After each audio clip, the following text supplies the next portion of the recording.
Hey, hi guys. Welcome to Pol Ke Bol. Today we have Hemant Bothra. He's a friend, an ex-colleague, and he's been working as a marketer and as a strategy guy across various organizations, both in India and abroad. Hemant, it's so great to have you here. And just tell me, how are you? How's everything? I'm good. I'm good. Enjoying working from home for the past few years. Uh, yeah, and just sort of been getting in touch with like personal growth type of stuff. You know, fixing up a lot of things and getting better at a lot of things. Hopefully, Yeah. so yeah, that's kind of been my focus in the past. I don't know, 2, 3 years maybe. Oh yeah. No, because when we were discussing, the topic for the podcast, like of course, personal growth was a big theme. Yeah, Conversations about career, like what it means to be like an MBA from a premier college, and what really the corporate India has to offer for these graduates. So that is also something we'll touch upon.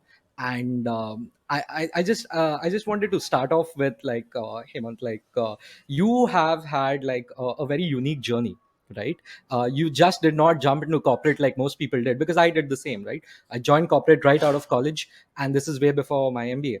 But you actually were part of your family business, a very big thriving family business, and then you not that decided big. Yeah. uh, fair enough, it's subjective.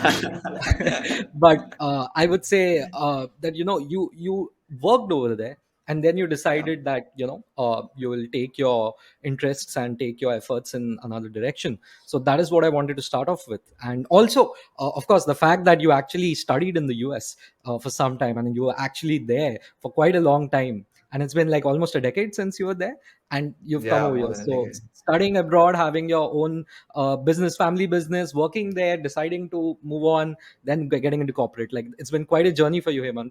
Just wanted to understand it better, and what did you learn from there, and why did you do what you did? Yeah, pretty strange journey actually. In college, so I studied electrical engineering and I did a minor in like something called computational finance, which is very very complicated math basically to price sort of financial instruments like options, futures, derivatives, and that sort of stuff. Thought it was super interesting, but yeah, at the end of those 4 years, combination of sort of panic over the 2010 bubble plus not bubble, actually it was a proper recession, and some stuff happening in the family business. I think I also, like, me being kind of immature, poor decision maker. So all those three things sort of came together, and I figured, okay, fine, let's, we're at the start of something exciting in the family business. Let me sort of get into it. um, so yeah, so that's what led to me coming back here. And it was quite interesting actually. I did get involved in some pretty unique stuff for a 21-year old. I don't think I had the maturity to process how how substantial it was, at least back then. Like now, looking back at it, like it was an amazing experience. Um, but yeah, so we were getting into a joint venture with this Italian company to manufacture something for, they're called noise, vibration, and heat insulation equipments in cars.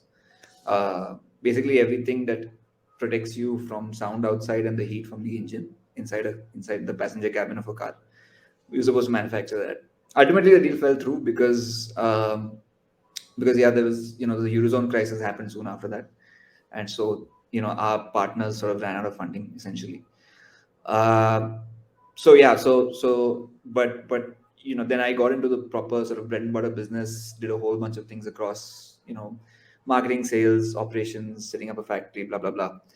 uh, Spent a lot of time in Punjab, in Ludhiana, which was interesting. Got into my morning drive was spent listening to early days Diljit Dosanjh, back when he was not famous, uh, on GT Road, in industrial area A, Ludhiana. So you can imagine the kind of life it was. And Yeah, and while it was interesting, my heart was always in technology. I tried to have my Ludhiana factory manager implement like a work order management system. I tried to have him implement a CRM system. Proper second Uh, generation business yeah, decisions, right? Like, I'm gonna come, yeah. I'm gonna transform it with technology. Like, you were digital India before digital India, right? Like, Before digital India, dude, I use this CRM called Sales Babu CRM. Okay, like what a shady sounding name, right? yeah. They're still on. Like just before this podcast, I just went to the website. They're still on. Like pretty much the worst user experience ever. But anyways, back then, SaaS also wasn't even a thing. You know, like I was just hearing about like, oh, Jajbi, yeah, what is this Jajbi? Like, how are they doing 200,000 in billing, blah blah blah. But like I never really got into it. But yeah, I was trying to implement all that stuff that I was reading about. Um, you know, to some success, but a lot of failure. Right? Like there was the people in my office were just like they didn't know how to use Excel sometimes. Yeah, crazy. But then I was super passionate about it. I realized that I can't, like there isn't that much scope for something that I'm super interested in, and overall also like it's not that exciting. Like the business is already set up, and there isn't like that much scope for you to contribute in the existing business. Either I get into something new, or either I start up something new, or I sort of go entirely different route. So yeah, and at least back then, everyone has a sort of different mental makeup. I wasn't super confident about just starting amid like a lot of ambiguities, just saying, okay, I want to do this business and I'm going to do it, regardless of like however little training I have in it. I'm just going to do it. There's a lot of people who do that. That was definitely not me. Like that much self awareness, like I had. It wasn't much, to be honest, and that's something I'm going to touch upon. Like I think self awareness in general for me has been a Achilles heel early on in my career, at least. But that much I knew. I don't want to get into something that I don't know much about, Hmm. and potentially I'm not passionate about. So I knew I wanted to transition to tech. So yeah, I applied to B school, got into ISB. You know, and over there also, yeah, it was that's kind of sort of my transition from family business to the corporate world. If I you don't kind. mind, I'm so sorry, but what was your family business and what was the industry and what exactly is the family business in currently also? Sure. Yeah. So we manufacture and trade certain textiles. So some of them are fashion textiles, and some of them are what you would call technical textiles. So fashion textiles, what I mean by that is, we manufacture fabrics that are used inside the linings of, let's say, a leather garment, um, and linings, or sometimes even the leather garment has a non-leather component, so we do the knitting for that component. It's a pretty niche field, but Yeah. managed to we my dad pretty much did a great job of figuring out a niche and becoming a leader in that tiny little niche, right? So yeah, and then from a technical textiles, it's a very vast area of textiles. So like just one example that I can give is, so when you lay roads, uh, when you lay it, different conditions require different type of textiles, but essentially, you want to prevent soil erosion, so Hmm. you lay a fabric under the road, before the pouring of the tar happens. You lay that fabric so that, you don't just lay it under the tar, you lay it under the soil. So you Hmm. pick up a bunch of soil, put the fabric in there, then put soil on top of it. Why you do that is because if water leaks into there, the soil shouldn't cave. So it's membranous, so it lets the water through, but doesn't let the soil Yeah. through. So that's Yeah. one example of a technical textile. But Technical textile.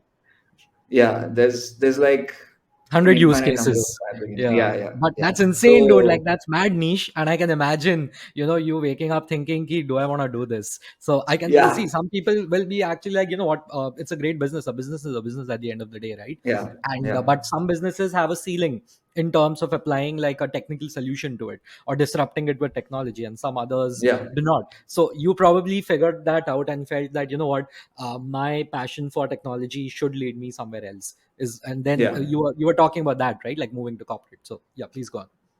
Yeah, so that's it. That's exactly it. Like manufacturing, technology doesn't have, depending on the industry, of course, technology doesn't have that pivotal role to play. Like, I mean, technology, as we understand it now, technology is of course crucial. Like, you can't, car is also, making a car is also tech, Yeah. technically speaking, right? But and there's also a lot of advanced software being used in that. But then that's a very different sort of path to go down. Uh, but yeah, like I just knew that like I loved implementing software somewhere. I like the idea of doing that. Uh, and along the way, actually, so it is weird. Like, so I had a tough time assimilating into like US culture. Like 1 year, I was definitely super awkward, and then I somehow managed to find a click. And what a the standard story, like you have a desi click and blah blah blah, right? Like and then I came, but then I'd been Americanized quite a bit, and then I came back to India, and I found myself like having a hard time fitting in over here also. So, Yeah. and then I got into a whole bunch of social psychology stuff. Like in my free time, like I would either read about tech, or I would read about how to, like, how do people form bonds, and how to, like, because when I came, all my friends left basically. So they Yeah. all went for their masters, and so it was quite kind of tough. And so my brain is such that, okay, if I can't figure it out, I'll read it, I'll read about it. And so I started reading about it. I got super into that stuff, um, mainly for girls, but also just to just to also like make friends. And so that kind of pushed me in towards marketing as well, right? Like I began to you know see how a lot of those concepts are used in marketing. And so like in ISB, so my tracks were basically IT management. ISB has an IT management track. It's pretty cool actually. I don't know if other schools do that, but like we had like some really nice professors from like one guy taught technology strategy and consulting, and this guy was like a Harvard guy, and I literally like used the one of the case studies for my TechM interview, and it worked out pretty nicely. So yeah, so like I went the IT management route, and then I also did a little bit of marketing on the side. So consumer behavior was something that I like found myself super interested in. Did a research project with my professor over there. Uh, Actually, it's being used currently. I just got in touch with that professor recently, and it's being used for like one of her research papers. Yeah, just thought I should throw that brag out there. Wow. So, but yeah, so people in tech, like that much I understood that I want to do, and marketing in tech was obviously the path that it was pretty clear that like I want to do marketing in tech. So yeah, so then I got into general management at TechM, but my full like sort of experience at ISB was, I found that like I was really unprepared as well, because like I'd spent so long in my family business, like I didn't know the corporate world at all. Like I didn't know Hmm. how to sell myself. I was just like taking, like, my focus was, oh, this class looks really interesting. Let me take this. This will be really helpful. That'll be really helpful. But I didn't know how to write a resume. Like I speak resume bana di thi, but like I don't really know how to write a resume. I didn't at the time. I didn't know how to sell myself. I didn't know what a product manager was, but I knew I wanted to be a product manager, right? You're not the only one. Every man and his dog wants to be a product manager today. But Product manager, yeah. Yeah, and like if I like 5 years, going back 5 years, like I would probably do what I'm doing right now. Like it's been a yeah, pretty circuitous route to figuring out that product marketing is exactly what I should be doing. yeah, But yeah, so that was pretty challenging, figuring out like what my niche was in the corporate world also, and immediate, like it took me 3 years, 4 years after B school to actually figure that out. That was like the biggest challenge. Another thing that like I noticed was that a lot of my colleagues in ISB, a lot of my classmates in ISB, they had a very nice network, like a friends network and a corporate network to bank on. And like for me that was non-existent, right? Like I mm, like let's say that there was some people who were working in EY before coming to ISB, for example.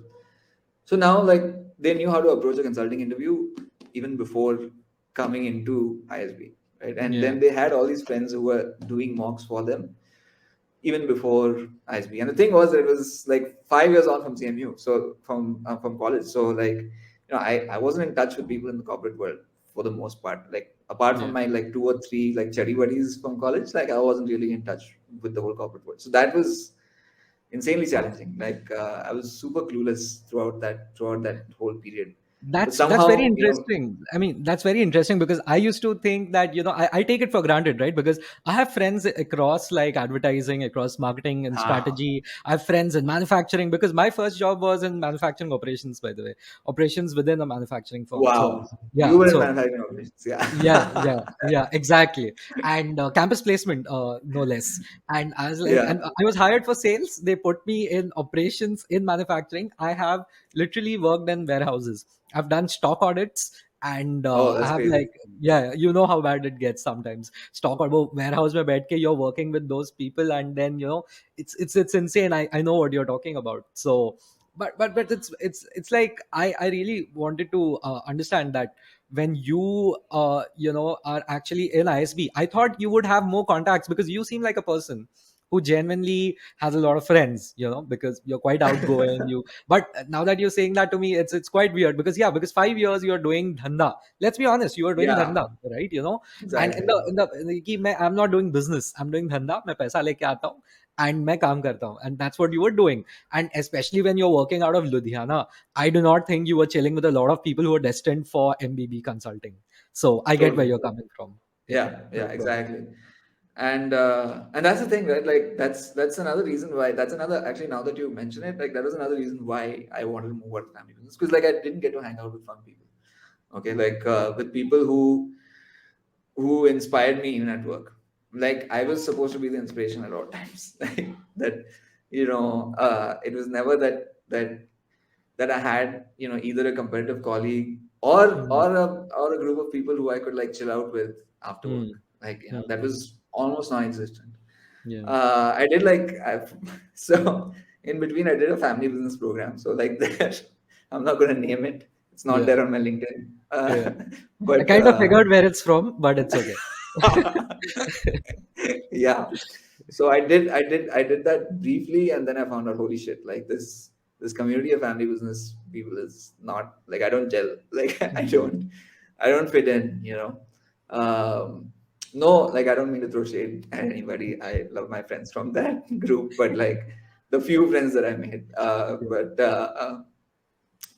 but yeah, so like I just, that was another driving factor. Like and the thing is that like I find like hanging out with people super energizing, like, emotionally, intellectually also. Like yeah, it's yeah, everybody's different. Like for me, for sure, like I find it to be energizing. And so yeah, like, and but the thing is that like that to me, like that experience to me, like made me understand the value of a network.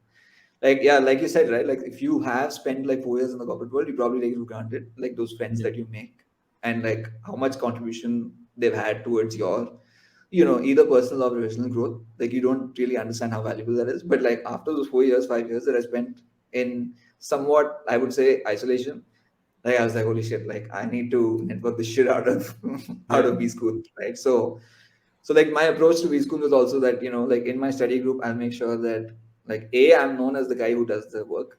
Like I don't want to be known as a slacker, because that network is important. Like, somebody actually told me when we were graduating. So like at ISB, what you do is you can take a term exchange. So like I was in Mohali, but I went to Hyderabad for a term because, I was all about networking. So and enough of Punjab, I guess. yeah. Oh no, I can get more Mohali, man. Like for sure. I Okay. Mohali is not Ludhiana. I'll tell you that much. So over there, like, I again, like I was super obsessed about, like, networking and all that. And so like I spent some time like with my study group in my Hyderabad section, like, I was super dedicated, blah blah blah. And so somebody actually told me like a year later that, if you're looking for a switch, let me know. Like Priyanka told me that like you put in the work, right? Like and that's insane, right? Like you wouldn't people like if you are getting into B school, like, if for the listeners, I guess, like it is important. Like your perception is super important. People do Yeah, take note, uh, and that starts at B school. Like it's very easy to sort of think, okay, I worked so hard, like I'm going to chill the fuck out now.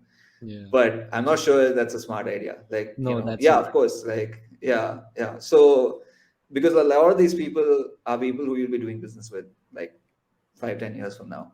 yeah, yeah, I People know. who'll be So because I have a point to make on this, because when I was in college, right, and I was every bit what you saw me in 2017 as, right, like frenzied, and always, but yeah, in the right direction, frenzied, but in yeah. the right direction, meaning well, moving around, breaking things, but I would say it sticks with you, and because now people, when they see me today, and I'm like a little relatively calm now, so they're like, "What's wrong with you? Are you all right?" And that impression sticks with them, that Oh, this is a 100%. hardworking guy. Like, this is a guy who's irritating, but he's hardworking. So what रहता है, and if you were a slacker in college, and at work you are like, wow, this guy's doing well, people will often be like, "ये सच्ची में अच्छा कर रहा है, how What? come, Yeah, like, yeah, this exactly, guy exactly. this guy."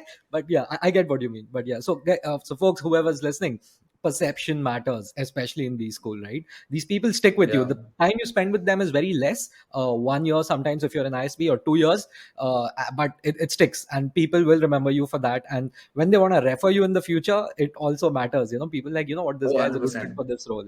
So it will work in your favor or not in your favor, depending on what you do. So yeah, go ahead, Hemant. Yeah. And so like my approach to B school was that, of course, I want to be known as the guy who puts in the work in the study group, but then I also want to be generally, a socially active person. So like I proactively organized like the first party on campus. I budgeted money for the booze for it, uh, and made sure that like I was a known entity, on campus. It was a very now, yeah, 5 years on. I hope people don't think I'm manipulative or something, but like that, it was a very sort of methodical approach to my socializing. Like that, because I learned from school also, from college also, right? Like in college, I was like the awkward math club nerd, right? So I spent like a lot of time just studying in the library, and like people practically didn't know me, and that's fine. It's college. Although arguably that was like, even where I went, like it was important for me to make an impression there also. But okay, whatever. What's done is done. So I didn't want to sort of make the same mistakes. So that kind of guided a lot of my approach. But yeah, so yeah, that kind of encapsulates to some extent like my B school experience. It was kind of like figuring out like what I'm interested in and like learning, not so much how to get my next job, because there are a lot of people who came in super focused, like they and networking, but there were a lot of people who didn't care about networking, like they and that's also fair. Like it's not, there's nothing wrong with it. Like if I go to school again, that won't be my priority anymore. Like I know professionally who I am now, and like I have a solid network. Like let's say I do a boot camp also. Like I'm not going to be like a energetic 26-year-old trying Yeah, to make friends all the time. Like I'm going to be super focused. And there were people who were like that even at ISB. There were like, some of my friends were like, I'm not come here to make friends. Like they straight up said that, like, and they did well. So to their credit, like, one of them got like a Microsoft job, and like for him, like CGPA was like super important. Uh, and like to anyone listening, the CGPA is important. Okay, like just FYI, like at least make sure you get above a 3. yeah. But like try and get more than that also if possible. Right? It's definitely hard at all these campuses that we've been to, you and me. But try and don't give up because Or it choose your does have subjects wisely, or choose your all subjects subjects, wisely. right? Like Yeah, some yeah, people are like, I like this, it's very interesting, but marks come aaya, it's taking your entire GPA down. फिर रोते बैठो कि, I didn't get a call for this company, I didn't yeah, get a shortlist cut off for that company. Then it's a fine balance that you have to strike. So yeah. there's that. Yeah, you were I talking mean, about, it yeah, also GPA. depends on like what you want to do, right? Like I knew I didn't want to do McKinsey, Bain type of stuff.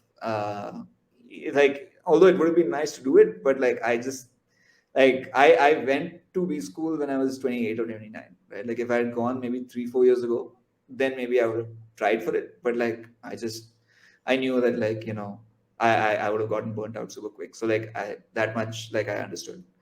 Uh, but yeah, but like a but I did make sure that I had some a somewhat decent GPA. Like if somebody asked me, not that I want to talk about it now, but don't ask me. But like it's not horrible.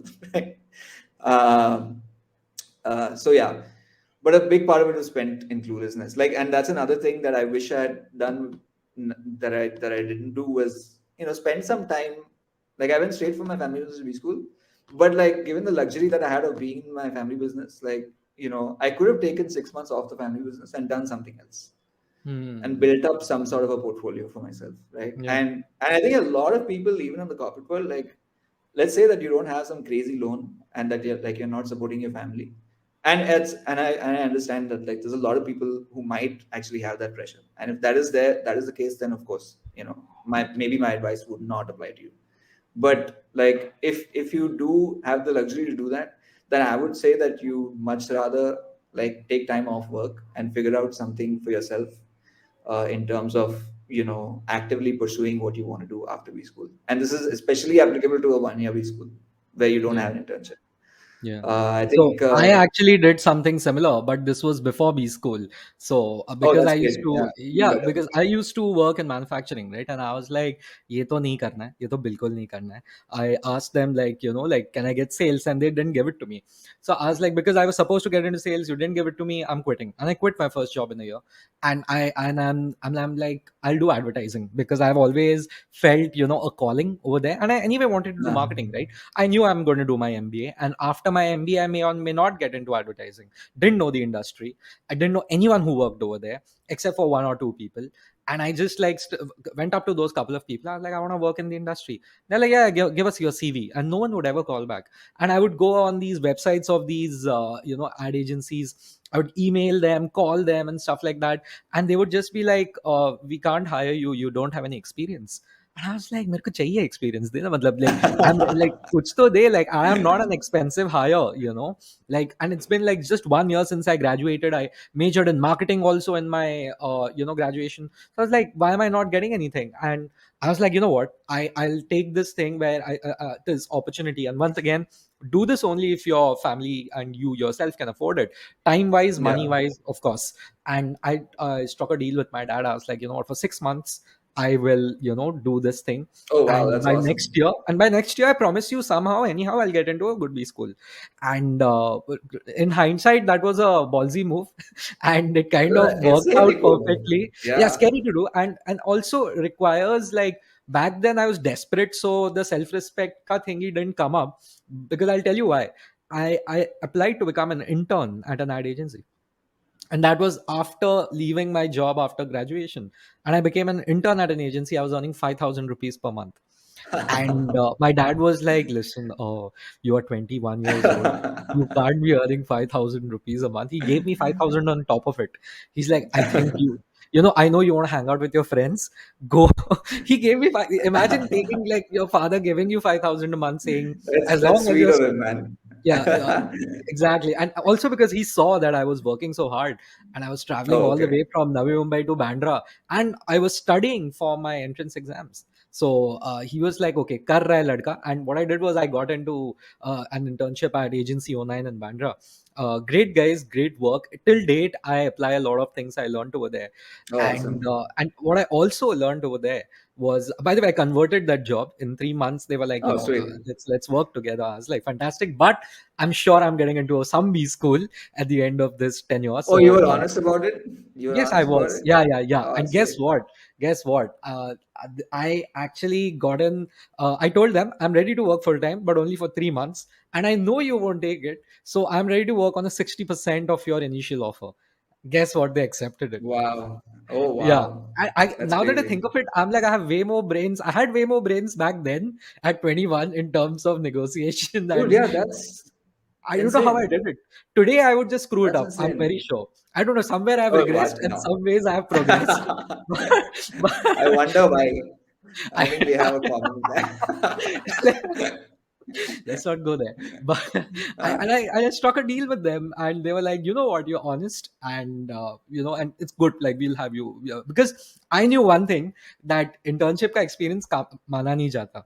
So in your applications and Mm. other places, they're like, no, you're an intern, right? So that is the problem most CA people face, right? People who are preparing for CA applicants, right? They do the articleship and all, they have problems in calling that as actual work experience.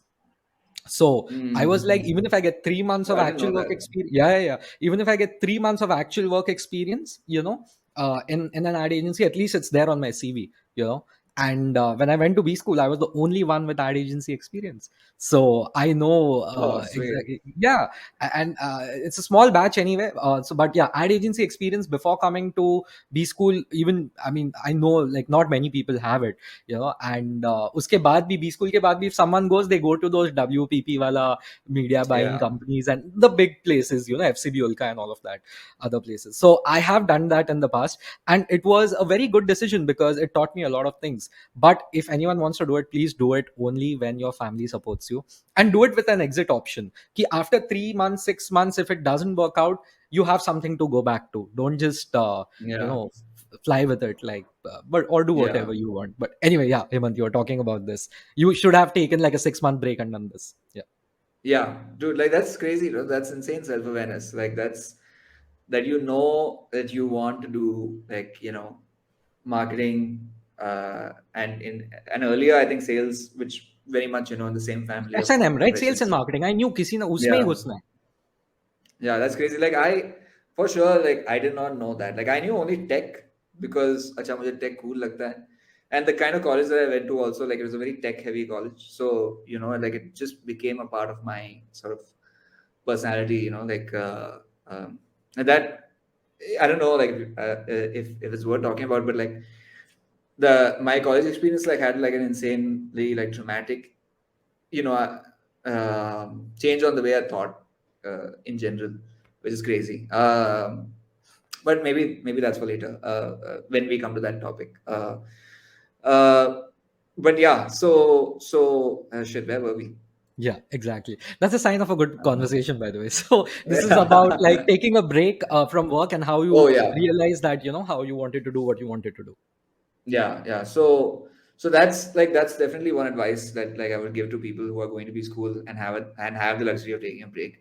Like don't be overly scared of uh, of taking that break. Like no one's gonna think that you got fired, as especially if you're like truly deeply thinking about what you're doing, then it's going to show up in your work in some way or the other. And I think I don't know, like I mean, maybe I lucked out, and maybe I don't know how competitive the whole sort of process is, and maybe it is very important to have work X. But just from a personal standpoint, and just from a standpoint of figuring out like what it is that you really want to do, and then preparing yourself for like the internship market or the job market during B school, it's super important to sort of have something relevant to what you want to do in the future. Um, and like for me the whole thing was that I've gained more and more self-awareness. Like everybody gives advice based on like their own sort of personal weakness, like whatever that weakness is, and they think that everybody should do that. And so that's basically what I'm doing right now, which is that you have to be self-aware about like what your strengths are, what your weaknesses are. I think, like for example, that wouldn't have applied to you at 21. Like you knew like what you wanted. Yeah. But for sure, I I did knew not. from the very beginning. I didn't know how to get it, but I knew like very well कि मुझे That is करना what तो you यही है. wanted. Yeah. And for me it was like if I were in your position I'd be like but what if I fail, like like what if that is not what I want, right? Because I've tried a few things and I've realized that like I don't like these things, or that my brain doesn't work in that direction, right? Like and so that kind of shaded my confidence of my own self, which it shouldn't have, but whatever. You are what you are at 21.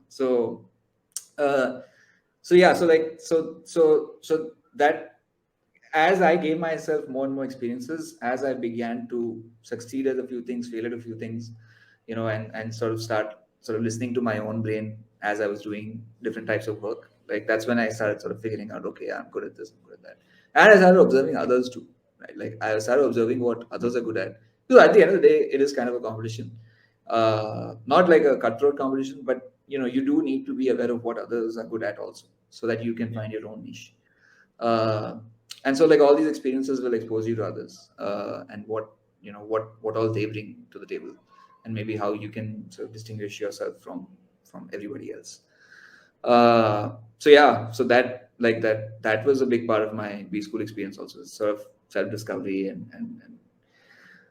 post B school too, as you would know. So yeah, post B school too. Like that's the other thing. Like post B school, having worked at your own family business, you come with a certain level of privilege. Okay, like, and I did not understand that I came from that level of privilege. Like I had a certain entitlement in the way I worked. I don't know if you noticed. Uh, The fish doesn't so know what water is, bro. so so so yeah so I mean there were some positives to it too, as in, I mean, if like I came into work thinking everybody has the same level of investment in work that I do. Why? Because like that's just how I work. That's just become me now. Like I don't, and that's so not the case, in a public company. That's pretty much never the case. Like everybody has their own interests. Yeah. And I also came in to work with this attitude that अगर मेरा boss है तो of course मुझसे ज्यादा जानकारी है Uh, इसको yeah, right, like, Kids, whoever is yeah, listening, that's most likely not true. But if your boss knows more than you, you're lucky. If not, you are like in like the common 80% pool, yeah. especially in tech is what I would say. Usually, I don't know about tech. Like, I mean, not product, right? Like you're saying IT, Yeah. Oh, yeah. IT world. That's right. Yeah. Yeah. Yeah, I think product has. I think it's a bit more recent, Yeah. and also like at the IT also depends on where you are. But for sure, I mean, actually, I wouldn't say it's just IT, man. I spoke to a bunch of colleagues, just like, I mean, classmates from B school and stuff, and they came out with like the same gripes, like, oh shit, like what's my manager up to, like, you know I don't get like why she or he made this decision. Like this does not make any sense. Like I saw it in retail, I saw it in like proper sort of D2C marketing. Like there is always that thing. I've seen And a lot of that's that the in BFSI, by the way. I've seen a lot of that in BFSI, like people old saying that, industry, no? I think maybe yeah, that's what it is. yeah, it's insane. Finance may like there are a lot of like bad bosses in finance are like a staple is what I've heard in general. It's a closed environment in a lot of ways, and people repeat across organizations. So I would say sometimes they take good ideas from places, but many a times they just bring the bad culture over from their previous organization to the new one. So because they are Hmm. very horizontally switchable, those kind of places. So there's that. Anyway, so you were Oh. talking about like Hmm. post MBA. What are certain things that like MBA grads can expect in the corporate world? So your journey has reached there, that you have done your MBA, now you have gone into corporate, and you are like, boss, one of the main mistaken assumptions that you made was that my boss knows more than me. But then what's the Yeah. problem of having that attitude? Like, sometimes it's good to look up to people, right? I think the problem is that, I mean, it's kind of interconnected. Like another connected assumption is that, my boss or like my colleagues or people above me have my best interests in their heart.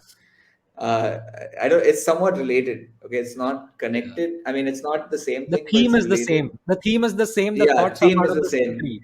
Yeah. Yeah, exactly, right. So like, I guess the general theme is that you place too much weightage on what others are saying versus listening to your own instincts. And this is again like where, looking back, like I should have listened to my instincts a lot earlier. Yes. I know. Like coming back to your question, why it's a bad thing is, a, from a personal perspective, like you like if you defer too much to people above you, and if they're wrong, plus you have the whole sort of main character energy going on about you, then what you're doing is you're attracting a lot of political attention also toward you. Right? Just a practical problem with that whole situation is that, oh yeah, Hemant is leading this, and it's a completely useless initiative, but Hemant is leading this, and it's going to be a fucking failure. So now let's put it on Hemant, right? Like, or whoever it is, right? And you, in your like main character energy, enthusiasm, like you're just going to be like, yeah, I'm going to do this. Like, But like you've got to sort of step back and question why your boss is sort of, or boss or whoever it is who gave you that responsibility, like what why, Yeah. like is this effective, and like communicate very clearly like what you think the issues are going to be, like and there was one specific project that I was given which I was not suited for at all. And like I just made like a muted resistance to it in my first 2 weeks to over there. I was like, I'm not suitable. He's like, no, you'll manage it. I was like, okay, cool. I guess this is what every MBA grad is supposed to do. But like looking back, the learning was that like you've got to be sort of super clear about what you can and what you can't do, Yeah. right? Like and don't try and be a hero all the time. Like it's smart to say no to a few things, Yeah, I think most MBAs especially have this thing where they don't know when to say no. Especially at work, yeah, they feel, "अरे नहीं मैंने ना बोला तो मतलब someone else will." एक तो MBA grads have a bond with FOMO, right? कि हाँ what is yeah, that person doing? Okay, अरे ये yeah, क्या कर रही है? Shit, what if I say no to this project? Maybe I'll put in 2 more hours and I'll get it. And I think it happens when you're young. You are like you're just out of college and you have all that energy in the world, or you have like a point to prove, like in your case it was that, right? Like I can kill it at corporate, like I've done it's it corporate. in Yeah, other yeah, places, yeah, and I can kill it at corporate, and I came in with the same energy, and I'm gonna kill it over here. And suddenly you start swinging, and instead of hitting targets you start hitting people by mistake, yeah, yeah, and people are yeah. like, what's wrong with this guy? Like, and when that happens you realize तुम्हारा project तो गया भाड़ में, and No, you have completely failed at like being a decent co-worker in a lot of ways. So what happens is, so I would always say, choose your projects wisely if you get a choice. If you get a choice, yeah, and if you are finding that, boss, this thing is not going well, have an honest conversation with your boss that like this is not going well, and forget that if I fail you fail. One thing people don't realize is that bosses are yeah, judged by your work. We feel, no, it's all about me and stuff like that. No, no, no, the boss is going to be judged by their boss, where they will be yeah. like, Make the why is boss this thing not complicit done? in your work, right? Yeah, Yeah, well, it's that's not in this way, Hemant. Like, we have to be politically correct. Make him a partner in your make it endeavors. a partner. Yeah, Yeah. right. So No, what happens edit is, edit the word yeah. complicit out. Yeah, No, so you get the boss also to understand, hey, listen, I have raised my hand multiple times that this might not work out, and I'm yeah, ready to seek help, on this one. So you might feel that, okay, there's a black stain on your record over here, that this person needed help, as if it's a bad thing, on something. But trust me, like, if you keep on overworking yourself and stressing about these things and doing a decent job, okay job at a project which is not sustainable, in the long term you will fail. Because unless yeah, you, yeah, because then people are, हाँ इसको ये आता है. What they see, good work is rewarded with more work, so you are going to get more of the same. So be very yeah, sure, yeah. be Oh, very sure also about that. what you Yeah, do. Yeah, be very sure about what you're doing and what you're doing well, and just ensure that you have it sorted. Like, always think about it, like कि एक साल बाद भी अगर ये करता रहा, will it be good for me or no, is what I yeah. tell people. Ki, look at it like 1 year down the line. Also, if you continue with this project, this should help you, your team, your boss. If these three things are sorted, it's great. But yeah, to your point, that like, choose your projects wisely. Yeah, choose your projects wisely, choose your bosses wisely.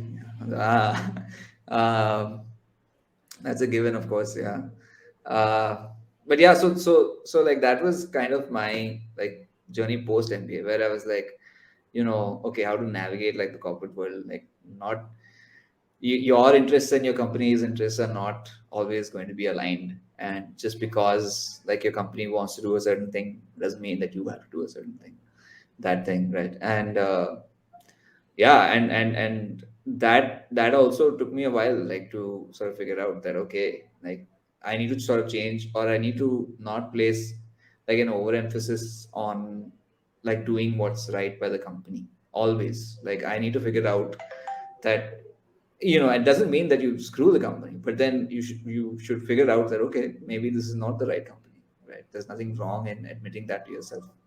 That is the main thing, that you've got to be on the sort of constant lookout for, and that can change through your career at a company as well. Like like you can start off as a great fit, and then 2 years later priorities change. I know like a lot of my friends done exactly what they wanted to do for 2 years, and then suddenly, it's in a different stage of growth, and it doesn't maybe, align with their strengths or their interests.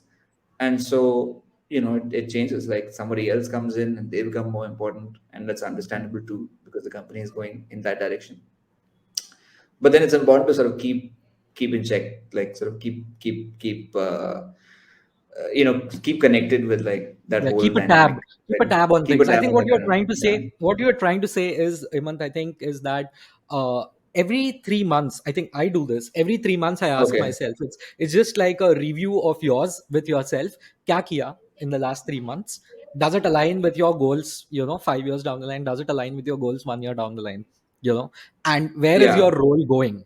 Where is your role going? Like, because tomorrow, if they tell you, you're gonna do this part, you're gonna go to this new role, this new geography, they're gonna like make it look and sound very good, obviously, because no one is trying to push you in the bad place. But if you have this feeling that, I do not think this role which is going to be given to me is good for me from a 5 year perspective, raise your hands now itself, just talk to your Yeah. on the spot. I am not a proponent of changing companies often, frankly. I feel as much as possible people should be finding solutions within the setup, because I think there's a 3 to 6 month period here where you are engaging and disengaging. Like एक बार paper डाल Hmm. लिया तो you're like, okay, I've checked out mentally. You go to a new place and you hope everything's fine. 3 months you take to understand the damn business processes. Another 3 months you take to be good at what you are supposed to do. 6 महीना तो तेरा वहीं पे चला गया, right? Like, it's 2 quarters if you think about it. So I would suggest, I mean, like, I have a see, slightly different perspective on that, I would but love go to on, hear go that. on. I would love to hear that, because, but I also know that all my friends who essentially jumped a lot of companies in the last 2 3 years have doubled their salaries. So I think that did definitely work in their favor. That Yeah, nobody was saying something about quarter to quarter. Like, what was that? yeah. So quarter to quarter, like, you should be having a review that whatever work that you're Uh, doing, what percentage of the work that you're doing is aligned with your long-term goals. Because ultimately people are going to look at your work and be like, hey, you know what, this is not aligned with what we want in a role or something of that sort. So I would say that keep a tab, as you were saying, keep a tab at what work you are doing and what direction the company is going into. And is your department important enough? Is your team important enough? Okay. hmm. uh, and more importantly, sometimes you have to think, is my boss important enough? Because if Hmm. the boss Yeah. is really important, they get a lot of resources, a lot of attention, a lot of help Yeah. from the top management, and Yeah. vice Especially in versa. large companies, right? Exactly, where Yeah. visibility is a Yeah. challenge all the time. So these Yeah. are things, there are things you can control and things you can't, right? And yeah, of course, please leave the moment anything gets toxic. Nothing is worth it. Nothing is worth it. If the lockdowns haven't taught you that, like, I'll tell you, like, you, the moment you leave like a toxic place, it's like a new world you are entering into. Like, everything suddenly becomes Oh my 50% God. Yeah. brighter. So I know exactly what you mean. So yeah, that was my point. Uh, but my perspective, A, yeah, of course, salary, right? Like, I mean, the thing is that like the salary thing, once you attained a certain level of confidence in your own skills, then I think it makes sense to jump. So that's one sort of area where one consideration.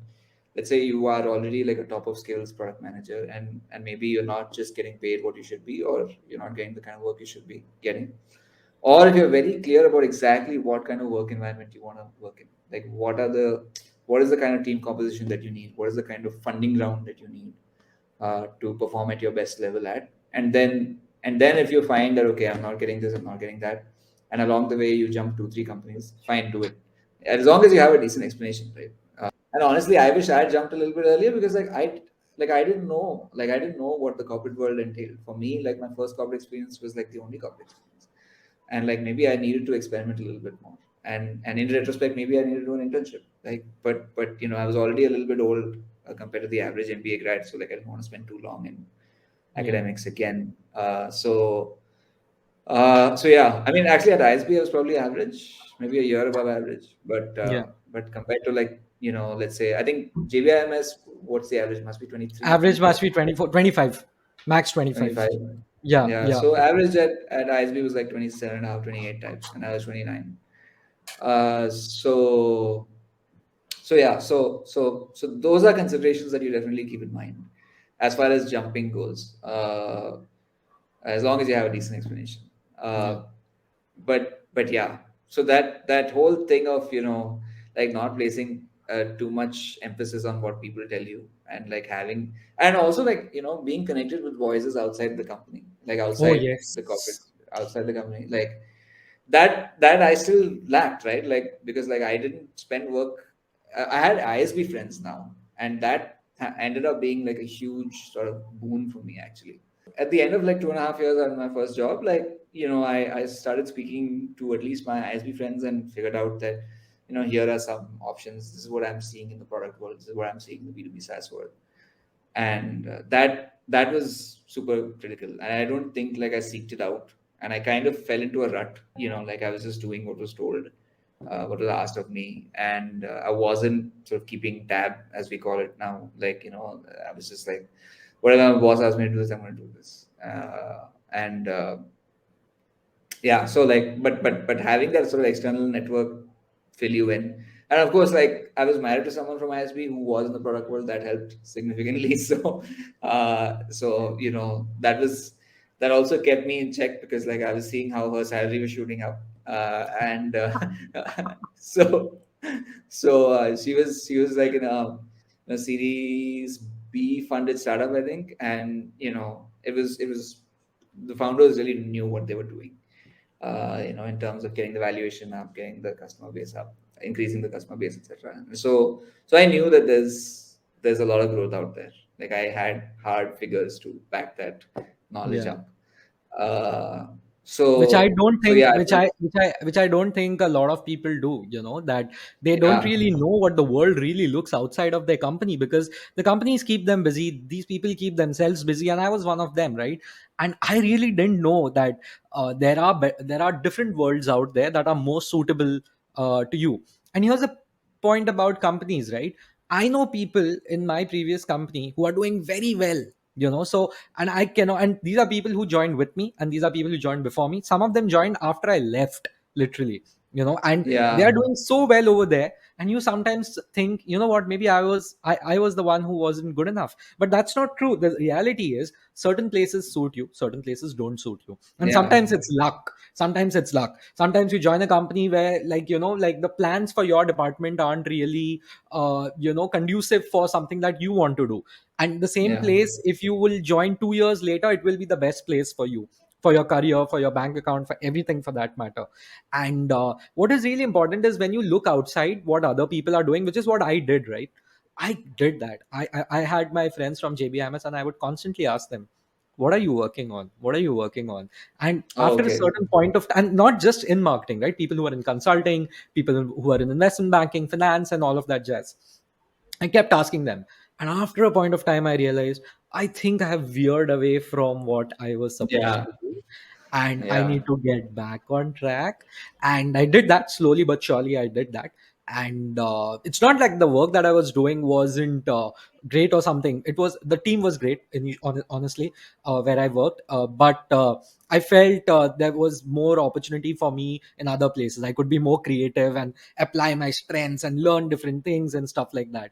You may or may not take that move, you may not do that jump, but okay, there are these 2 3 different worlds out there that I yeah, can learn. Like, for example, in sales, you will earn a lot of money.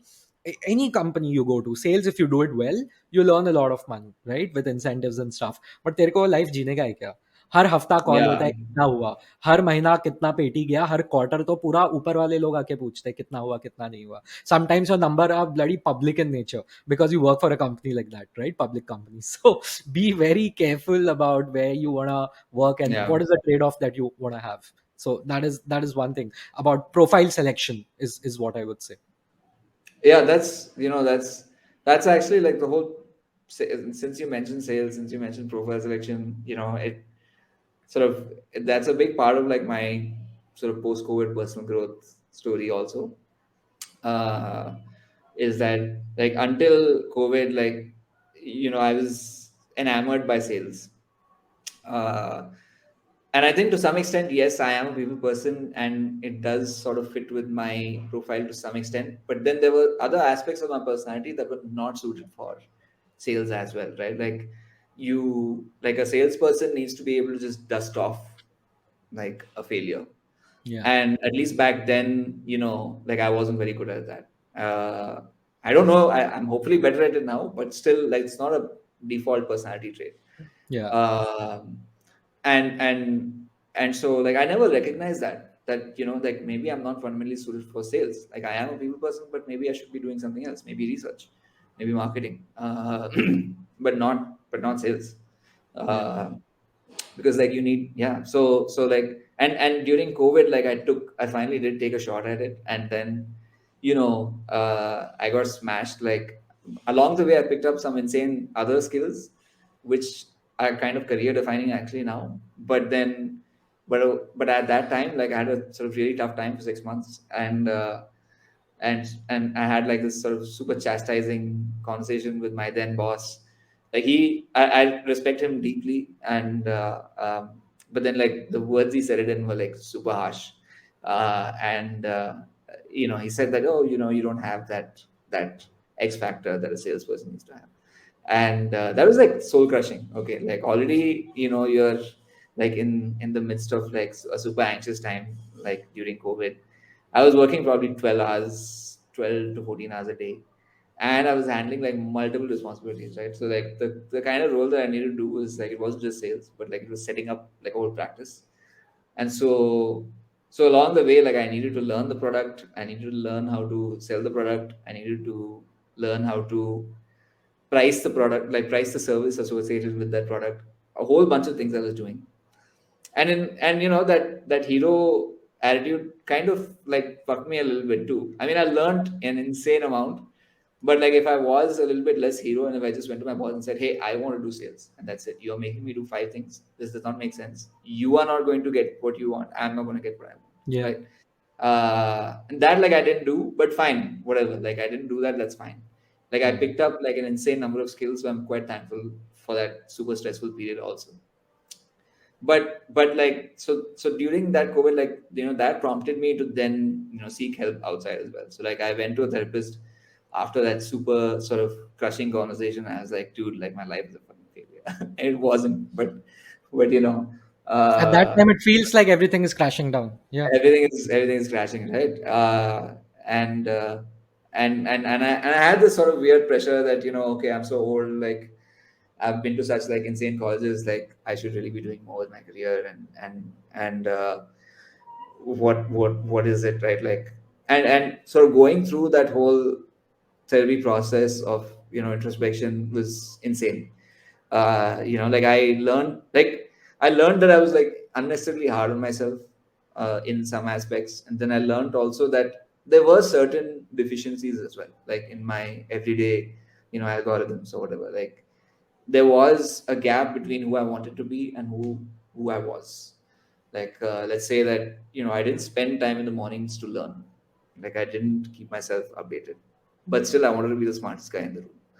Like, that doesn't make sense, right? Like, and there were a lot of other things that I began to figure out. Like, also, like, I learned that I don't work well if I work 14 hours a day for 2 weeks in a row.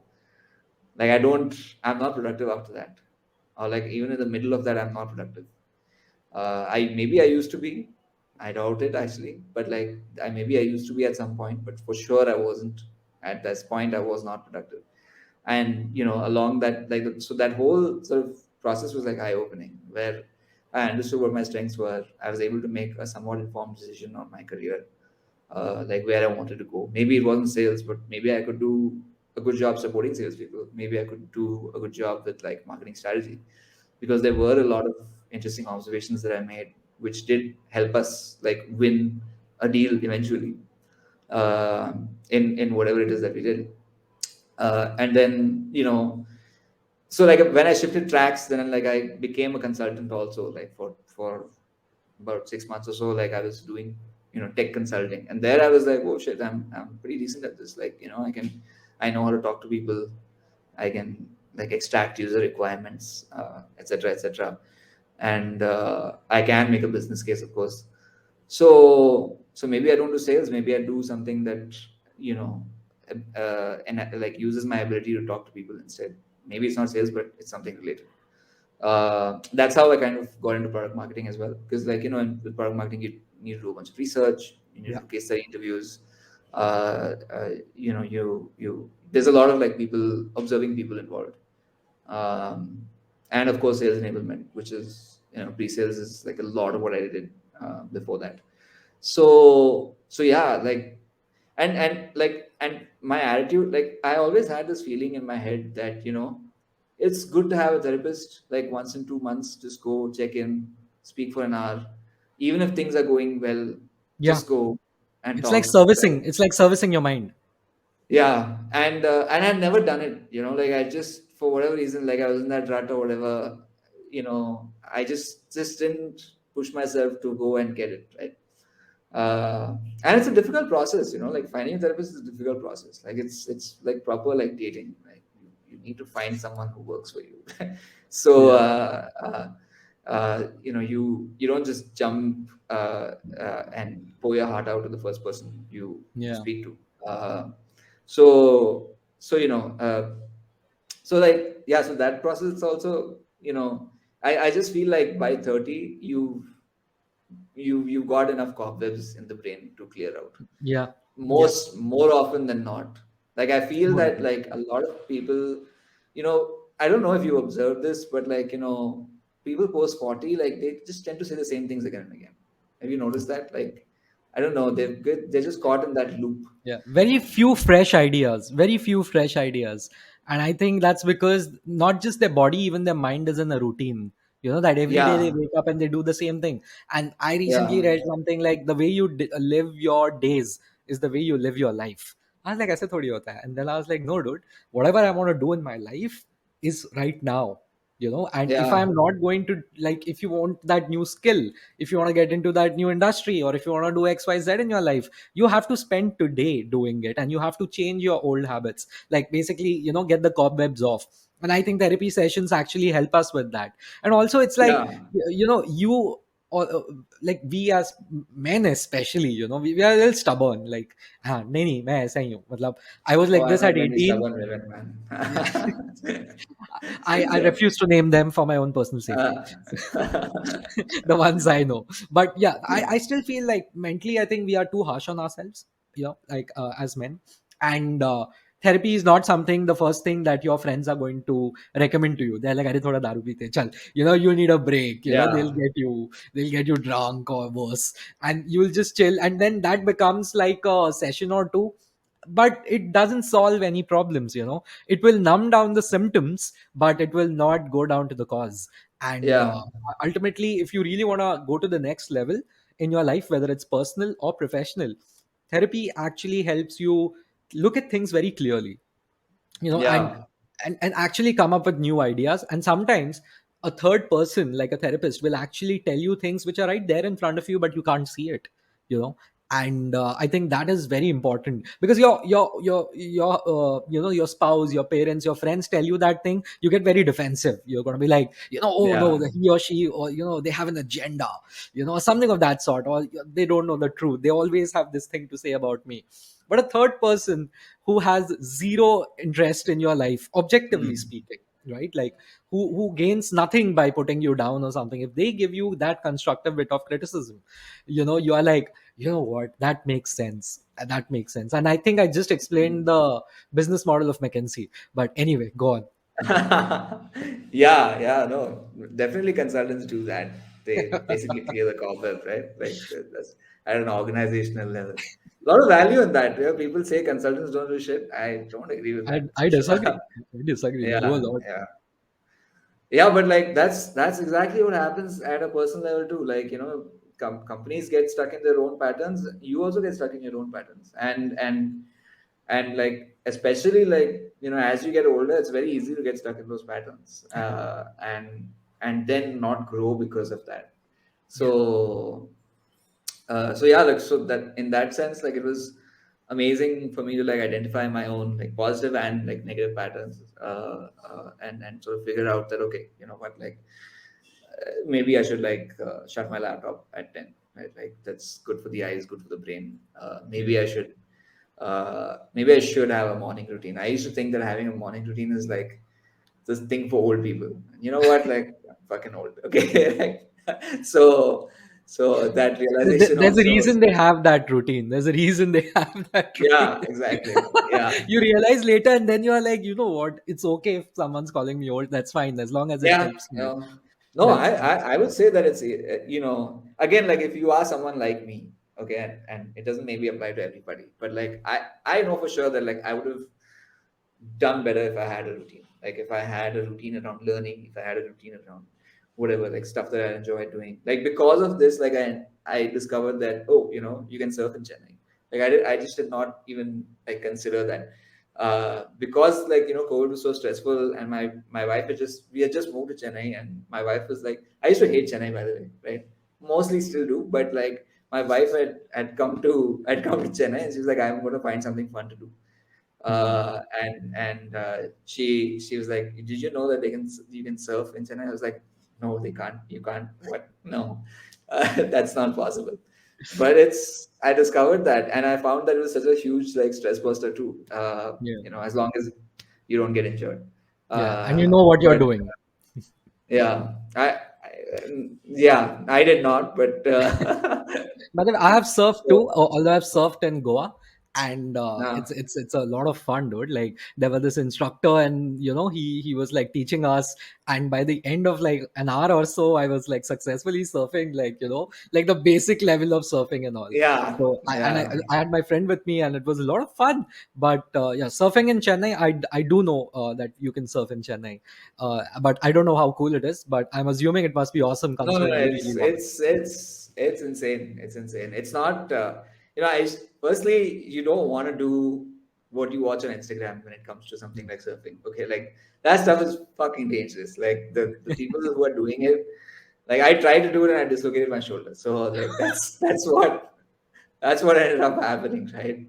So like you want to be sticking to your limits. But anyways, the point is that like I discovered that okay, I need a routine that helps me de-stress. I need to do stuff that like gives me a thrill. Like not everybody needs a thrill, but for sure I need that thrill. Like I need a strong like you know sort of mind blowing experience every now and then, basically. Hmm. Hmm. And that gives me like energy for the rest of the week. Hmm. But like everybody has their own process for staying motivated, for staying energetic. That just Yeah. happened to be mine. So yeah, so like during COVID, like therapy helped me sort of figure all these things out about myself.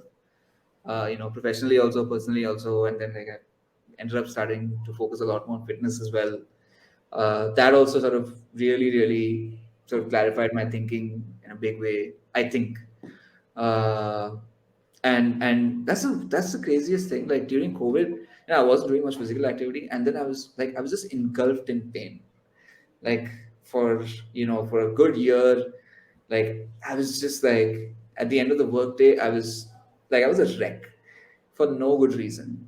I was spending like hours and hours in physiotherapy, Hmm. and 800 bucks a session, and it was fucking leading nowhere, right? And then I read a bunch of stuff and I watched a bunch of YouTube videos, and I was like, by the way, guys, YouTube Premium, like biggest investment Biggest investment. ever. Same here. Yeah. It's insane. As long as you're watching the right YouTube videos, it's fucking awesome. Yeah. Uh, and it's so much cheaper than Netflix. It's insane. Uh, and so much more useful. So like I realized that okay, like I used to think that like you're not supposed to lift weights if you have a back injury. That's it. But like that is so wrong. Right? And like after like about a year, I was squatting without that whole machine thing, like proper barbell squat. I was doing body weight level squats, and the thing was that like I did get injured, like doing a couple of movements, but like there is so much like misinformation that like our past generations have given to us, that like, oh, you'll have a slip disc and that's it, you're done, you'll be on the bed for the rest of your life. Like no, Hmm. that's not going to happen. Like the only way your back gets strong is if you stress it out a little bit. And like I just, that was also like game changing for me. Like now it's just like if I get injured, before I used to weight train, if I got injured I was on the bed for 4 days for sure. And now if I get injured, like I can still travel, I can still lift something with an injury because the rest of me is much stronger. So Yeah. it's fine. Like that weakness is still there, yes, but everything else is working much better. So all good. Like not all good, but like what else am I supposed to do? Yeah. So fitness did play a role in actually even making you stronger mentally. You could say that, you Oh, know. for sure. Yeah, yeah, yeah, yeah. Yeah, because I have felt that, because I go to the gym, and I go to the gym purely out of principle sometimes, you know. Even if I'm not following my diet, sometimes I'm like, no, I still will go to the gym, because what it does is it keeps me grounded. You know, it's like hota rahega jo bhi ho raha hai, you know, whatever is happening, you know, around me in my life. But as long as I am Yeah, going to the gym, you know, it is that one place that is constant, that's consistent, and none of your problems elsewhere are going to matter over here. So you are in the yeah, zone yeah, and you're yeah. doing something really good for your body. And especially with work from home, boss, I can tell you, I don't think work from home is good for anyone's health. I don't think so. And if at all you are permanently working from home, you should genuinely make like physical exercise like a part of it. And I don't mean Oh yeah. walking. Like walking ठीक है करते हैं लोग. Like genuinely जाके कुछ करो, yoga करो, dance करो, कुछ तो करो. You know, get into sports or something, because it clears your mind, right? I think it's all about refreshing and clearing your cobwebs, because personal growth is not happening by taking up something new, learning some new skill or something. You have to grow emotionally and mentally also, and being Mm. physically active is a big part of it in my eyes. Yeah, yeah, for sure, for sure. Like, yeah, and just also like I wouldn't even say that like I mean maybe I'm biased because like YouTube has a way of biasing you, but like whatever I've read about it, it indicates that like weight training is necessary. It's not just like it can be different types of weight training, but you want to be weight training because as you get older, like your muscles get weaker. And maybe my personal experience is like my physiology lends itself to weight training more than others because like I do tend to get injured super easy. I do like I have like I've torn my ACL, and so I have like early onset sort of arthritis or whatever in my knee. It's not a big deal. Like I can still dance, I can still play, whatever. But I do feel it more than say the average 35-year-old would. And so like when I do work out, like I feel the impact also a lot more. Hmm. It just feels so much better for me. But then like I feel like that gradually happens to everybody. And a big reason why like in especially in Indian culture, like why our parents are so immobile, like after a point. And like if you go abroad, like you do not see that, especially if you go to like if you go to like a metropolitan city, 45, 50-year-old people are pretty damn mobile. Like they are not they're not as restricted as like people from our parents generation are right now, because like they're not like deathly scared of lifting a few weights on their back. So it's not I think just being.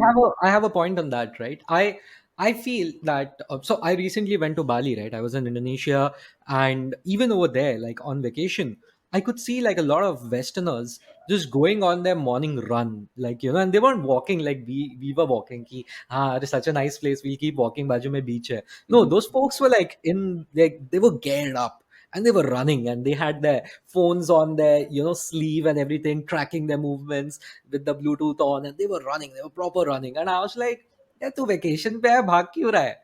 And then I realized that's his morning routine. That's what he does. Dude, It doesn't matter where he is. उसको तो चांद पे लेके yeah. जाएगा और चांद पे भागेगा. So I realized कि we lack it. We lack it too much. And I remember a few years ago, I was in South Goa, the same trip when I was, actually surfing. And there was this cliff, and it was a really nice cliff, great place. I was getting like beer and stuff, and there was आगे ऐसा समुंदर है, but वो cliff है, तो cliff पे जाएगा तो sunset अच्छा दिखता है. I was like, इधर से भी दिख रहा है ना, कोई टेंशन नहीं है. And a lot of Westerners, they were going and they were climbing up, and then they were going down and all of that. I'm like, क्या कर रहा है? It's like 6 o'clock. Like, just बैठ जाना. And then my friend observed the same thing. They're like, look at them and look at us. We are younger than them, and we are still not going, to Dude. the cliff. We are not doing that. Why is it? And these are people who are 40, 50 years old, and they are going up and down that cliff, and it's not easy. And then I realized, this is my hypothesis, and this is what I told her. I was like, listen, dude, I think अपने life में इतना stress होता है ना, जब अपने को break चाहिए रहता है ना, we don't want to do anything. We just don't want to do anything. Like just going from your house to your office in Bombay it's like you're arming It yourself. is. It is. You're going Yeah. to war, dude. And then I Dude, it's a don't think proper they third world face it. problem. That is a Yeah, bloody third world problem, dude. it is. And It it's is. it's a genuine. It's not that you're not mentally strong enough to like go work out every day. This is a fucking stress. Yeah. Like there's no. Yeah. Yeah. Totally. Willpower, Totally. see, willpower is like a muscle, right? And willpower is Yeah. finite. People don't realize it, so Yeah. which is why it is always recommended that whatever the toughest task of the day, do it early in the morning, and because it is at that point your willpower is at the highest. Because in the Maximum. Yeah. yeah, it's at maximum, and then in the evenings you are like, ठीक है ना, कल कर लेंगे, आराम से करेंगे, you half-ass it. So I feel that willpower is sapped by those things, and that is, I think, one of the major differences between India and, like, say, the US, right? Like, you lived in the US for 4 years, Yeah. very different Yeah. Yeah. country. And I keep asking people, like, where is it better to live, over here or over there? And many people, they have different views, but people often think that I think India is better to live, but I personally, that's not the case. I think it's much better to live outside, provided you're happy with the kind of challenges that are over there, provided you're happy over there. I personally feel, if you are like especially if you're in tech, just go outside, like, go Yeah. outside and live the life. And you will actually have a better quality of life. Nothing against India, I love the country, I'm here for a reason. But I think it's a bit better over there, is what I personally feel. Yeah. Of course, Yeah. the food issues I have a challenge with, कि यार उधर मैं frozen खाना नहीं खाएगा, मेरे को खाना अपना खुद का करना है. मैं कर लूंगा, I'll learn how to do it, but I'll do it. But yeah, overall quality of life, it's much better outside, is what I feel. But yeah, you go on, Yeah. like, Yeah. you are the better For person sure. to speak about it. Yeah, I mean, I also spent like only my student life there, so like I didn't end up working full time there. Like I did a couple of internships at like Goldman Sachs and Deutsche Bank, but like I didn't work, so like I can't really speak to that. But then I did see my sister is, she's been living there now for ages. They're citizens and whatnot. So like I know, I have some sense of the life that they have, and like the whole inconvenience of like having to make your own food. That's infinitesimal compared to the benefits of living there. Not Like having to catch there a are Mumbai local. so yeah, for starters, right? Like of course it depends on, say, let's say which part of the US you're living on. That's definitely critical, but it's insane. But that, so like what you spoke about, like making things easy for yourself, like that's another thing. I mean, this is a very sort of basic pitch requirement, or like basic pitch reading suggestion, but I think it's a simple shit, at least for me, that made a big difference. Like I read Atomic Habits, and you know, what I liked about that book was that it gives you multiple strategies. You don't have to do everything. You do even 2 or 3 things. Whatever suits your personality, whatever works for you, you do. And it's super practical, and it really helps. Like if you are committed to the process, I thought that book was like the most practical self-help book that at least I've read for a while. Like I've read a bunch of them. Like a lot of them are quite philosophical. I read like this The Courage to Be Disliked, which is also eye-opening for sure. But it wasn't like, it is somewhat practicable, but not as practicable as like Atomic Habits. For me, like when I read Atomic Habits, it has this one thing where like you write down exactly what you're going to do in the morning, and Hmm. you make things as easy for yourself as possible, make things as predictable. It's like, so what you mentioned about like having to, you know, take the Mumbai local, and that itself saps you of all your energy, right? Like so that happens at a like micro level also. Like if you're gonna keep the phone next to you on your bed, and if the first thing that you're gonna do when you wake up is like look at Insta, that itself is like sapping you of your focus, of your ability to Yeah. push yourself for the next few whatever like hours, right? Yeah. So like how can you stop yourself from doing that? So like I wrote it down. Like I wrote down exactly what I'm going to do every morning, and Yeah. then it has this thing where like it says that the dog food will be on the whatever next to the door, and I will go there at 9 a.m., feed the dog at 9:05 a.m., blah blah blah blah blah. Like there's a bunch of things. And so like I went into that much detail, and now like my morning is like set. Like Um, I've also written down that like okay, I'll cue my podcasts for the morning. Like that is also used to be an issue for me. Like whenever I used to like okay, I would wake up, I'd be like okay, let's listen to a podcast, but then I'll get like which concept podcast to listen to? Like that decision itself. Yeah, would be discouraging. And so like, but once I got into that rhythm, then it was like, oh, whatever. Like I listen to something, surely I'll learn something at the end yeah. of this 30, Yeah. 40 minute run. Like I feel in the mornings, right? Like having your phone by your side is the worst. And I say that as someone who's addicted to his phone, and I absolutely hate that We're thing on about social it. media, so like Yeah, you can't stay exactly. away Like from it. Yeah. I have to also. That's a different topic for another podcast, by the way. That if you work in Yeah. digital marketing, there is no way you can, not be actively involved Yeah. in those kind of places. So that's because they also keep changing every bloody month. There is some new update or something. So that happens. Yeah. But anyway, so the thing is that phones are like something which will sap your energy. You need to have a morning routine, and I'm really happy to see that your morning routine is quite set, right? I have this thing where I'm like, ki boss, subah ut ke, I need to look at some sunlight, as much as Oh yeah, possible. same, just, just same. Yeah, just yeah. look at some sunlight, like look like this, jo karna hai kar, look at the sunlight, but remember you're a human being. The moment you open a screen, I think you stop being a human being. You're either a worker Yeah, or a consumer. robot. Yeah, Yeah, yeah. robot, like complete Yeah, robot. something. And Yeah. it's ironic what we are doing, but that's different. At least it's of our own will. You know, I rarely think I'm scrolling Twitter out of my own will. It's just pure habit at the end of the day, which Oh, takes me totally. to Yeah. one, like, like another book which is related to atomic habits. I think it's The Power of Habit. I think that's another book which I Oh, read. yeah, It's a yeah. yeah, it's a fantastic book. It's good for marketeers also, but more for B2C marketeers, I would say. But anyway, but Oh, okay, okay. self help wise, I would say The Power of Habit is fantastic. Are usme to they have like case studies from Procter and Gamble and stuff. So they Oh, literally have it over there.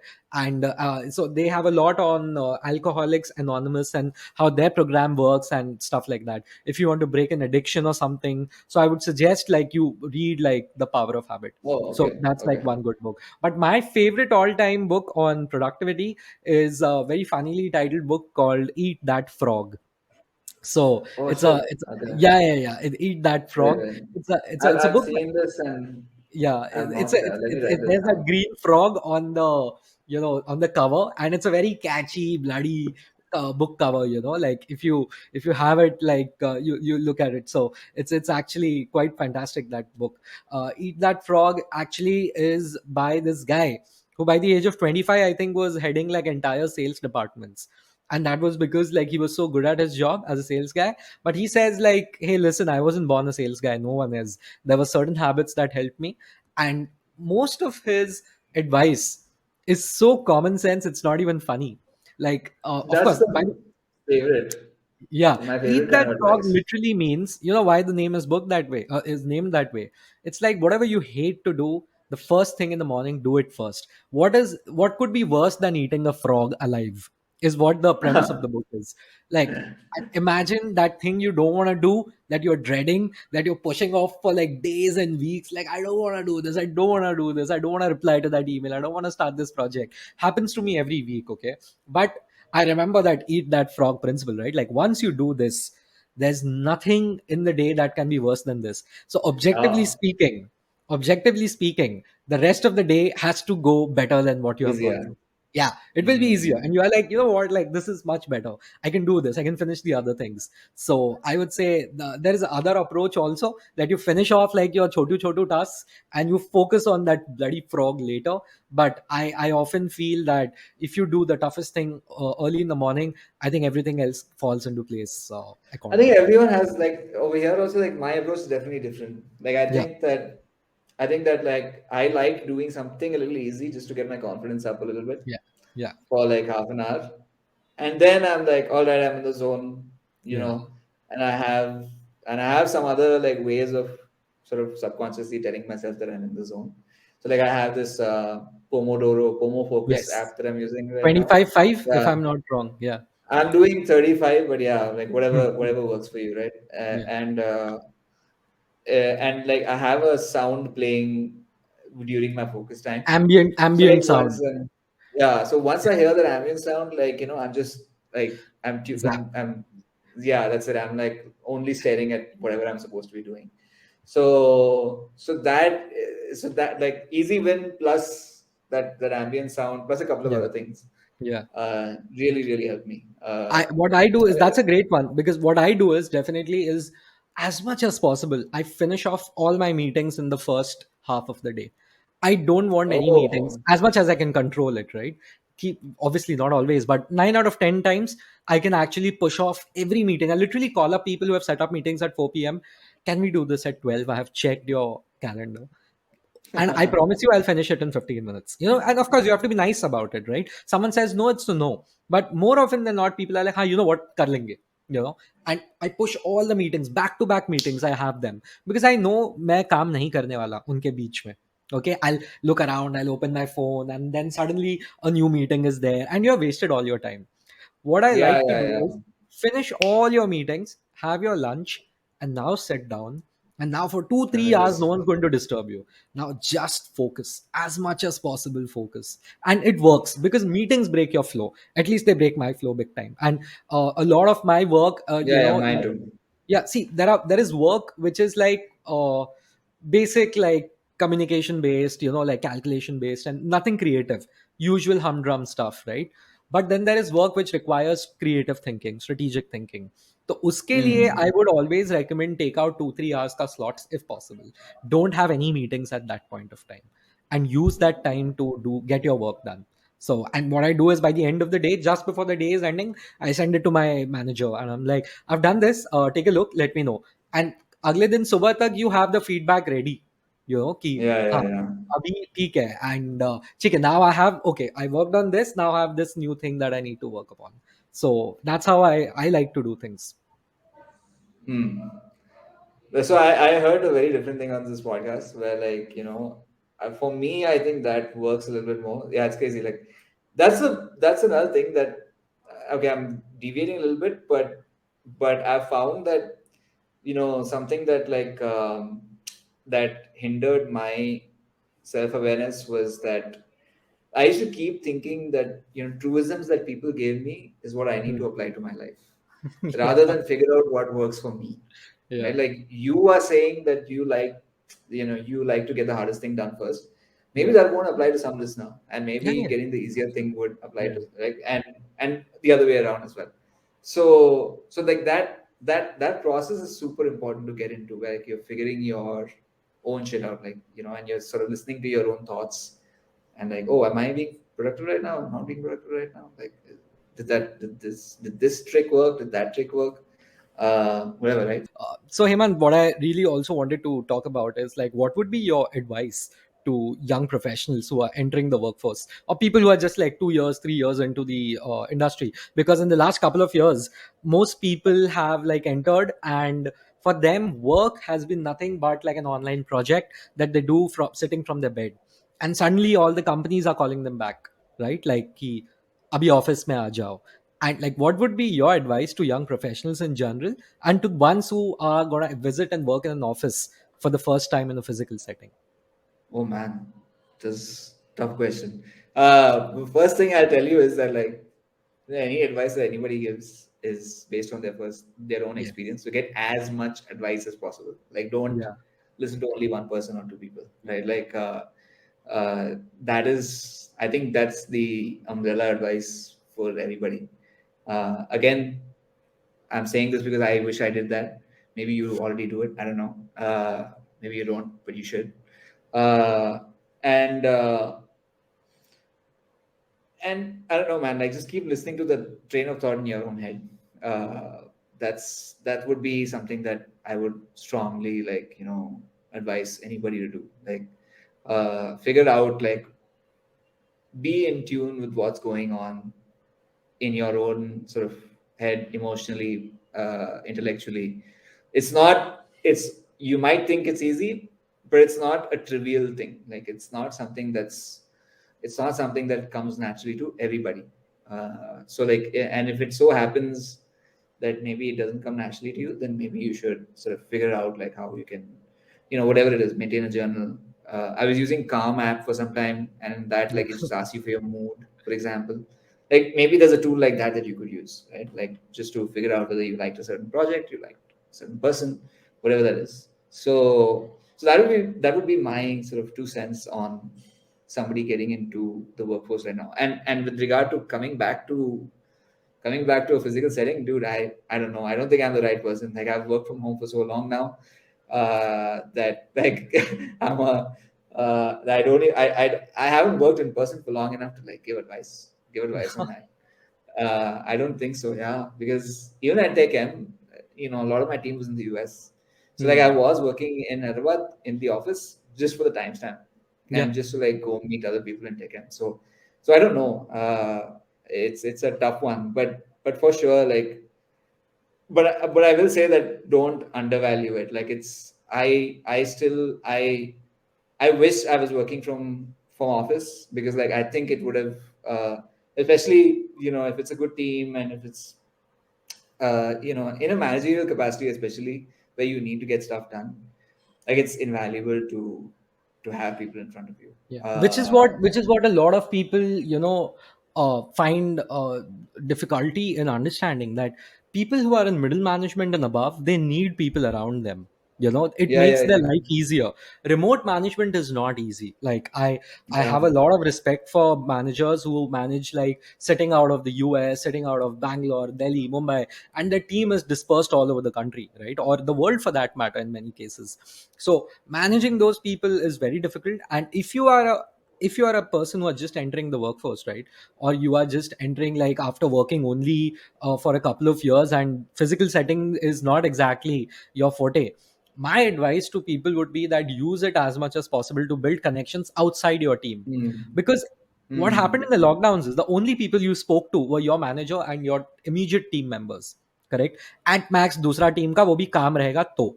So I would suggest, don't do that. Don't box yourself, because maybe you will learn something overall about the Hmm. company strategy by talking about this to other people. And forget everything, boss. Dosti yari ho jata hai. You just become friends with some guy in fucking finance, some guy in legal, some guy in the cafeteria, whatever. You just become friends with those people. You will increase your network, you will improve your network, for that matter. That person goes Yeah. to another company, you can be like, hey, like, here's my CV, can you help me out, or vice versa, for that matter, right? So that is really possible in a physical setting. And of course, a physical setting will help you improve your relationship, or make it worse if it's already bad, with your boss. So, like, if you yeah, trust me, right? Like, if you are on good terms with your boss, there's a high chance that your relationship will deepen and improve the moment you go and be Yeah. with them in person. Hmm. And it's your responsibility to maintain that relationship with your boss, right? And bosses come in all different styles, colors, and everything, right? And your job is to ki isko main match karna chahiye, because they are your biggest stakeholder, boss. Because Yeah, yeah, company yeah. culture often distills down to what my boss is and what my boss is not. Within the Hmm. same company, you can live multiple different lives depending on who you report to. As simple as that. So a physical setting accentuates that situation. So Yeah, I mean, that's like just in terms of building a rapport, like you want like access to those physical cues, also, right? Like small things, like if you see like his face twitch in a certain way because you said something, okay, okay, that's good, or maybe that's not yeah, good. Like yeah. those things you don't get in an That matters offline a lot. That online matters setting. a lot. Yeah, yeah, Yeah. yeah. Yeah, man. Like, it's been crazy here, Hemant. My last question to you would be, like, we have been speaking about like self improvement, your journey, advice to young people, books that we are reading. Who is it that you look up to, like, for inspiration, right? Like, who are the people that you look up Oh, to? They could be anything, sports, it could be business, politics, anyone for that matter, anything. Could be there's personal so life too. many. Yeah. Who are the Yeah, ones who so you look up many. So like my brother-in-law is like a big inspiration. He like his ability to like execute is just insane. Uh, I really like his sort of focus. And I like Alex Ferguson. I'm guessing you do too.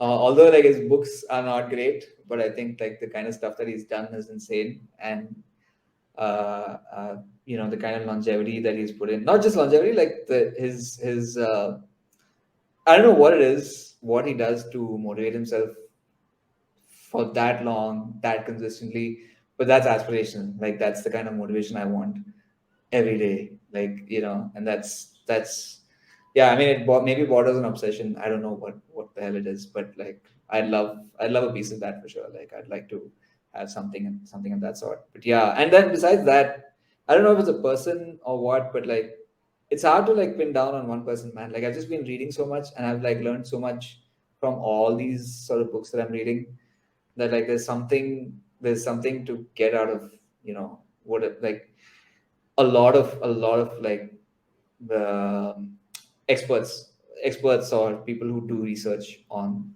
a certain thing, whatever that is. So find whoever works for you. I think that's like, and in this day and age it's so easy to do that. Like there's so many awesome YouTube channels, there Yeah. are so many great, like, audiobooks, podcasts, like, all these like are seriously inspirational people. Like, I listen to Lenny Rachiski. I don't know if you listen to Lenny Rachiski, but like this guy is like a product management podcast, but like there's a lot of stuff on just general, how to navigate life in a product company. Basically, you should definitely listen to it. It's insane. Yeah, we'll definitely put it in the Um, comments actually. All these recommendations with links. We'll definitely put yeah. it out there. Yeah.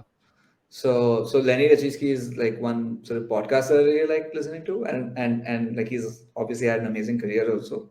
So that's one, and then like I listen to Huberman Labs. I've started listening to Huberman Labs. These are some really long podcasts, so I don't know if you want to do that, but like that's I found it quite interesting. There's some really neat tricks in there. One trick that's been working for me, I just thought I'd put it out there, like have a cold water shower in the morning. It's like at least it works for me. Like, it has genuinely helped my energy levels for like at least 2 hours in the morning, which is cool. Uh, Fantastic. uh, so yeah, so yeah, man, I could go on like the books that I've read. I think that's probably closer to the answer that you're looking for. I don't know if it's a person, No, but like the there's so idols much wise, yeah, it inspiration. makes sense. No, of course, you like for example, I look up to Joe Rogan not just because he's Joe Rogan. He has very little common with me, right? But the people he brings on, they give Yeah, me yeah, such a wide variety of like topics to listen to and watch, and I feel like wow, like I learn so much. I learn so much from his guests, not his comedian friends because they are a bunch of jokers in a good way, but other things, yeah. right? Like there's this lady who specializes in behavior of bees, and like she knows like everything about bees, like what, like it's insane, right? And that inspires me just to look at like people who are not Oh, I afraid to see. follow their Okay. passion. People, there's this guy who has a documentary coming up on cobalt mining, and I'm like, ye hota bhi hai kya? Like, and then suddenly you listen to him and like, oh shit, man, this is a big thing. And like, it's very like it's important. I think it's important to keep your eyes and ears open to keep consuming different content. And thanks for your recommendations, man. Hemant, that's been like very helpful. So Hemant, you also have your own Substack, your own Instagram page. I think Over and to Uncle, very funnily Yeah. named, I would say. Got a chuckle out of me. So just shout out to them. Tell me more about them. Yeah, what's up with them? Hold on. Let me just summon up. Uh, What's his name or uh, her? Summer, her, yeah. Summer. Summer. Nice. Do you watch Game of Thrones? Yeah, Do yeah. you? Yeah, it's That named that after direwolf.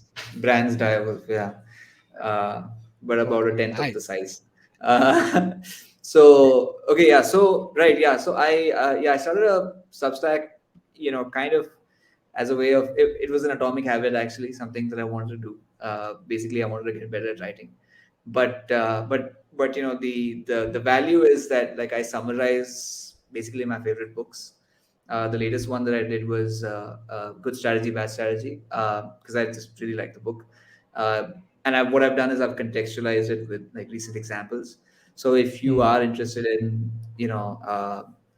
if you are interested in sort of getting book summaries instead of reading books entirely, then give me a follow on Substack. The Substack's called Foundational Frameworks. Yeah, I'll leave the link for later.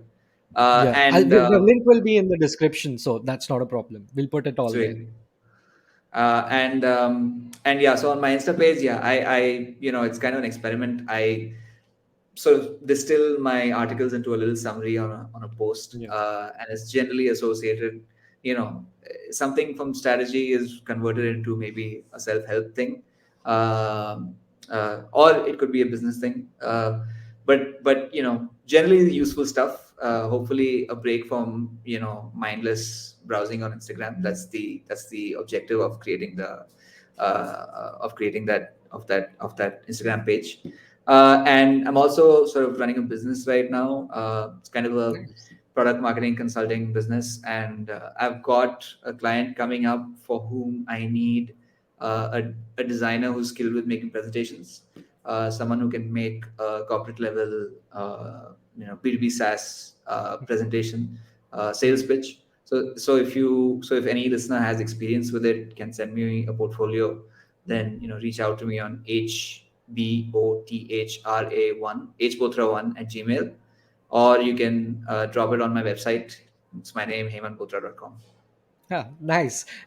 Yeah, That's fantastic. So you need like a designer who'll help you with your corporate decks and stuff like that, especially in the yeah, yeah. SaaS and tech field. So yeah, guys, if you're listening or you SaaS know experience someone, would do be refer. ideal. Yeah, Yeah, yeah, yeah. if you know someone, do refer. If like, and I think it will be a great opportunity. All the best, Hemant, on your new Thank business, you, and thank you. of course, I'll definitely subscribe to Foundational Frameworks once I get my head around Substack. But I think that's another atomic habit I need to have, Yeah. like reading newsletters that actually offer a lot of value. Foundational Framework seems to be that, and of course, I'll follow you on over and to Uncle. Thank you, thank you. Yeah, And this podcast is also super interesting, man. I really wish you great luck with it. Yeah, thank you so much, Hemant. Thank you for being part of Polke Bowl. I'll soon catch you, outside. If you're ever in Bombay, so let's of definitely course. catch up over there. I Or should you can come be, surfing to Chennai. yeah, surfing to Chennai. I think that would be a better option, and maybe we can compare notes. That who can Yeah. actually last longer. Sorted, man. Sorted. Thank you. Thank you All so much, right. Hemant. Ciao. See ya. Good night. Cool. Thank you. Bye.